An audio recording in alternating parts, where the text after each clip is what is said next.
Bismillahirrahmanirrahim. Assalamualaikum warahmatullahi wabarakatuh. Perkenalkan, nama saya Laode Alifantama Saputra dengan NIM S1S12263. Jadi di sini saya akan membuat video untuk tugas mata kuliah struktur data. Nah, kali ini itu dengan materi tree.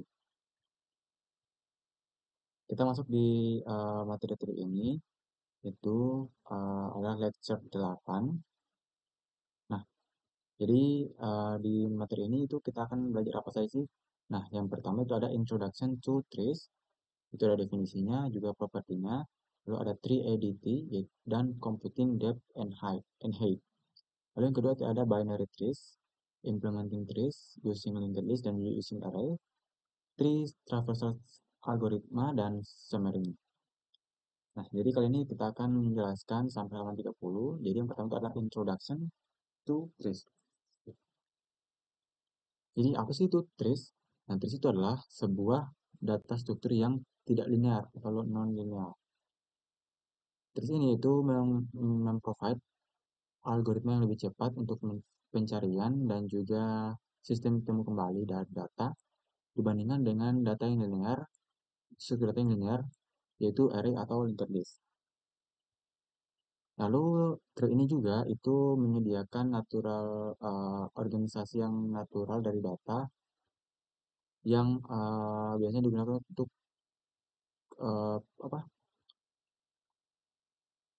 uh, hierarki, inherent hierarchy. Nah, tree definitions and properties.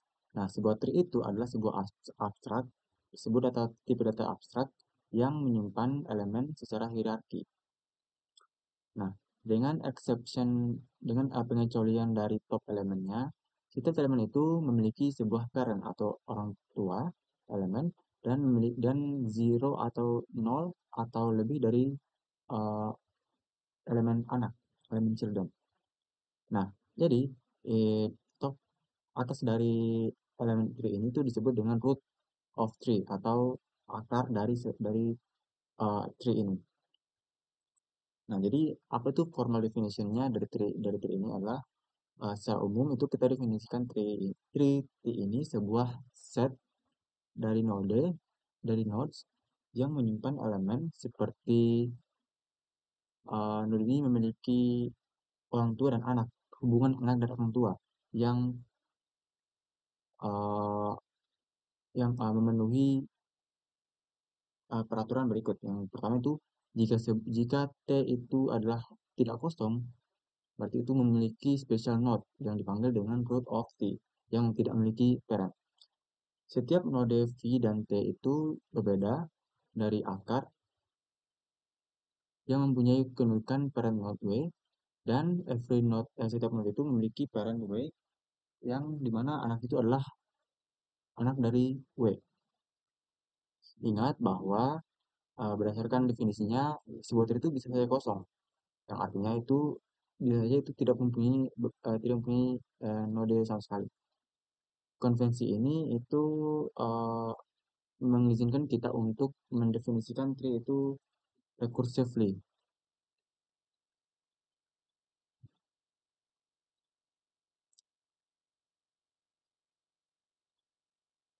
secara rekursif. Dua node itu adalah anak dari dua node yang uh, anak dari orang tua yang sama itu artinya disebut dengan siblings. Sebuah node V itu adalah eksternal jika V itu tidak mempunyai anak. Nah, jadi sebuah V itu adalah internal jika itu mempunyai anak satu ataupun lebih. Eksternal node itu disebut juga dengan leaf. Sebuah node U itu sebuah ancestor dari sebuah node V jika U sama dengan V, atau U adalah sebuah ancestor dari orang tua dari V.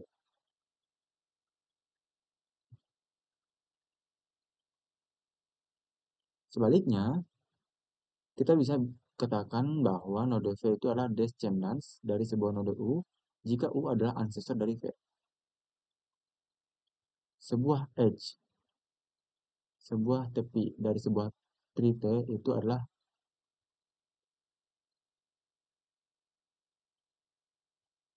sepasang node UV seperti U itu adalah parent dari V atau vice versa. Sebuah path dari T itu adalah sequence dari node seperti dua node konsekutif pada sequence dari edge.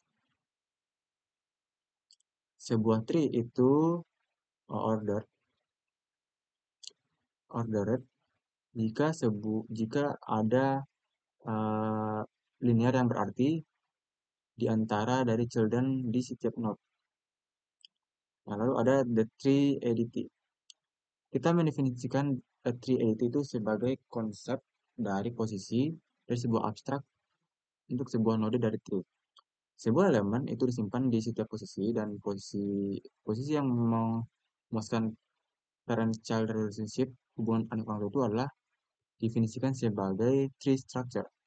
Sebuah posisi objek dari sebuah tree itu mensupport beberapa hal berikut. Yang pertama itu adalah P elemen itu sama dengan return the element stored at the position.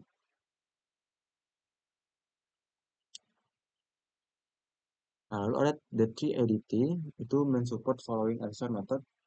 Bisa dilihat sini adalah t root itu sama dengan return the position of the root the tree or none if t is empty. Or t is root, t parent, t non-children, t is leaf, dan t is empty, t is position, dan it tapped. Nah, bisa lihat sini penjelasannya. Jadi D3 Edit itu memiliki banyak eh, apa ya support asesor. Asesor itu akses. Lalu itu yaitu ada duck typing. Duck typing itu adalah cara dari programming yang dimana sebuah objek itu melewati sebuah fungsi atau metode untuk mendukung semua metode signatures dan juga atribut yang diekspektasikan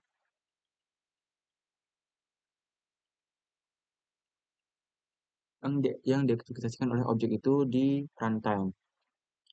The object type itself is not important.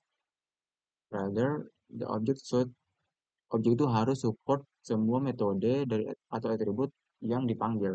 Nah, jadi dengan alasan ini duck typing itu kadang dipanggil dengan a way of thinking rather than a type of system. Jadi kayak lebih berpikir dibanding dengan menulis sebuah sistem. Nah, jadi di duck typing ini we don't declare the argument types in function, prototype, or method. Jadi kita tidak mendeklarasikan tipe dari argumen di sebuah fungsi itu sebuah sebuah fungsi prototype atau metode. Ini tuh mengimplementasikan bahwa compiler itu tidak tidak mencek type-nya, ketikannya. Jadi yang paling penting itu adalah jika sebuah objek itu has the particular methods. Jadi sebuah objek itu punya metode atau atribut di running time-nya. Jadi duck typing ini itu berasal dari kata dahulu yaitu if it was like a duck, seems like a duck, and quack like a duck, then it probably is a duck. Jika jika sesuatu itu berjalan seperti bebek, pernah seperti bebek, berteriak seperti bebek, dan itu adalah sebuah bebek. Jadi, kalaupun itu bukan bebek, tapi identitasnya itu menggambarkan bebek sekali, itu bisa saja dianggap sebagai bebek. Lalu itu ada abstract base class for tree data structure. Jadi kita mengikuti duck typing ini dengan menyediakan abstract base class-nya dan beberapa consecrate subclasses inheriting from this base class.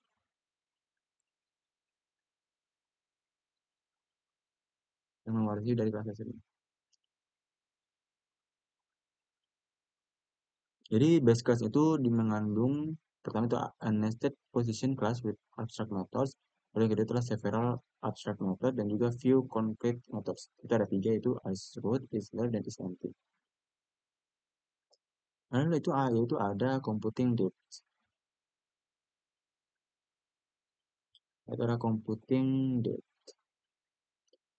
Nah, jadi biarkan P itu menjadi posisi dari node dari sebuah tree. Jadi depth dari sebuah P itu adalah number dari ancestor dari P terkecuali P-nya itu sendiri. Jadi the depth of the root of the T is null itu sebagai root dari yang tidak mempunyai ancestor. The depth of the P itu bisa juga recursively defined as follow. Kalau P itu adalah sebuah root, jadi depth-nya itu sama dengan nol. Depth dari P itu sama dengan nol.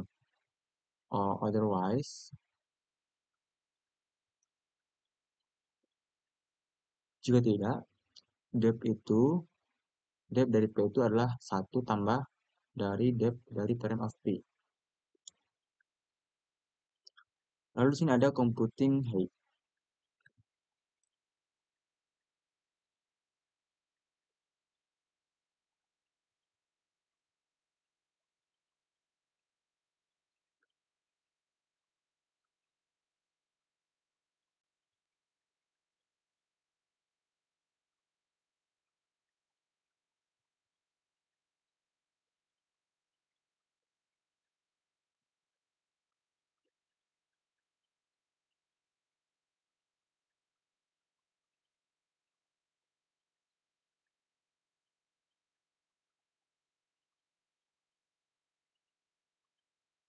Nah, lalu itu ada computing height.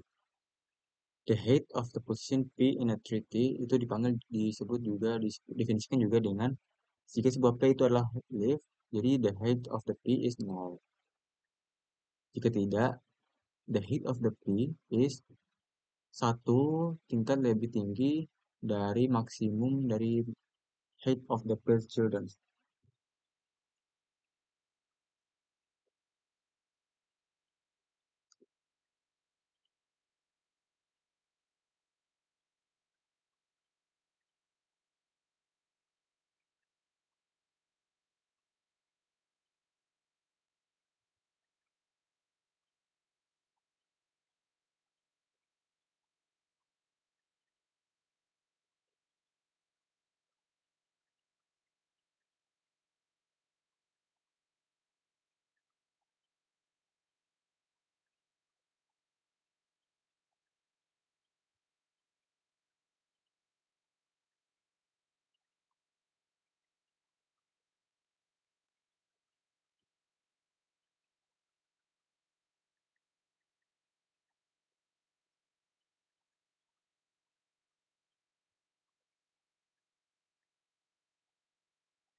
Di sini lalu ada binary trees. Jadi sebuah binary tree itu adalah sebuah tree order dengan beberapa properti sebagai berikut. Yang pertama adalah setiap node itu memiliki paling banyak dua anak. Setiap anak node itu dilabel sebagai left child atau right child. Sebuah left child itu proceeds right child in the order of children of a node.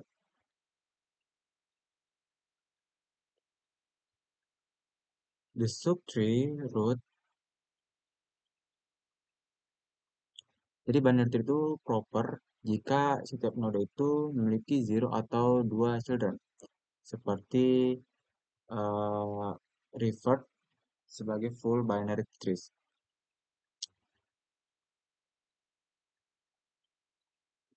Nah, bisa lihat di sini itu contohnya seperti ini. Are you nervous? Yes or no. Jika yes itu saving account. Jika no, itu will you need access most of the money within the next 5 years? Jika yes, money market fund. Jika no, are you willing to accept risk in exchange for higher expected returns? Jika yes, itu stock portfolio. Jika no, diversified portfolio with stocks, bond, and short-term instruments. Jadi ini adalah sebuah decision tree yang menyediakan investment advice atau saran dari investasi.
Nah, jadi di sini ada properti dari binary tree.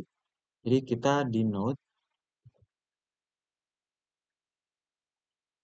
kita menunjukkan the set dari semua node dari tree itu sebagai same depth dari level D of T.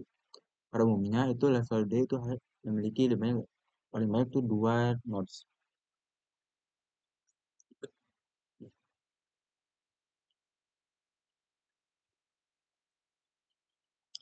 Nah, berikutnya itu ada linked structure for binary tree. Setiap node itu memaintain reference dari following. The element start efficiently.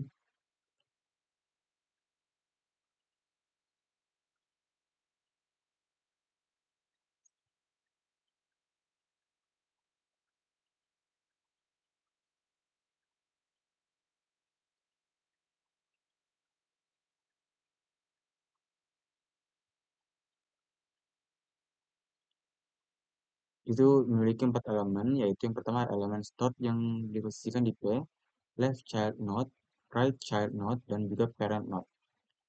Tree itu maintain sebuah variabel, yaitu variabel ini dan juga berikut adalah Python implementasi dari linked binary tree structure. Bisa ya coba sendiri sih. Nah, jadi setelah diaplikasikan di codingan ini itu akan menghasilkan seperti ini. Jadi operation itu running time-nya itu len is empty to 0, 1, seperti ini. Yap, sepertinya sudah sampai ujung dari materi kita hari ini. Lebih kurangnya mohon dimaklumi. Wabillahi taufiq wal hidayah. Wassalamualaikum warahmatullahi wabarakatuh.